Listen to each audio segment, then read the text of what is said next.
I always knew what I wanted to do. We had, like I said, 40 acres and a couple horses, never did own any cows.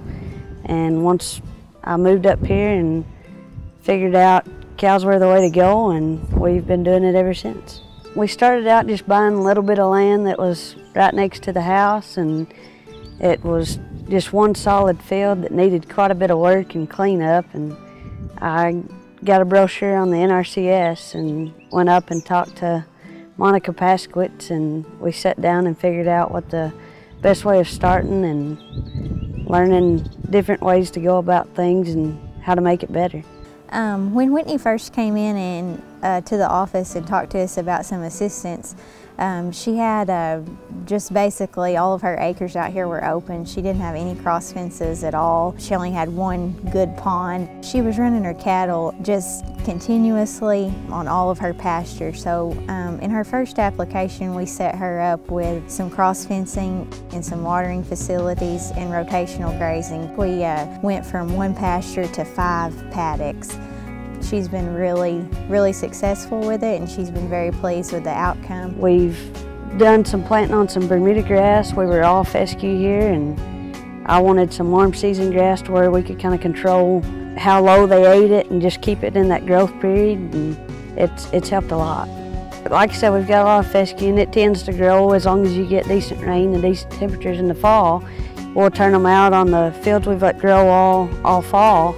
And most of the time we're not feeding hay until January, February at least, and it cuts down a lot on the hay cost. I didn't really know what I was getting into. I mean, I had kind of read some stuff on it, but as soon as you walk in the office, I mean, you feel at home, and they're just everyday people, and you go in there and kind of tell them what you're wanting to do and what you're looking at, and they sit down and go right along with you. They've came out several times, and we've even walked the fields and made sure that that was the best way to go and get it set up to see if there was any other options. And they, like I said, came out and helped me if we needed to change anything or to make it better. Then they were definitely right on top of it. As a female district conservationist, it makes me so proud to see Whitney out here in the forefront with other producers, working right alongside all of my other producers and doing, you know, just as good, if not better in some cases. She definitely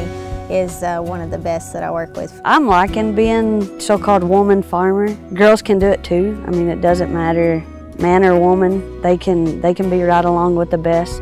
I tend to take a little better care of my place. I like to have everything set, and most men that come out, a lot of them will say, what kind of cows have you got for sale, and do I need to talk to your husband? And women can be right up in there with it, and the NRCS, they don't question you even if you're a girl going in there.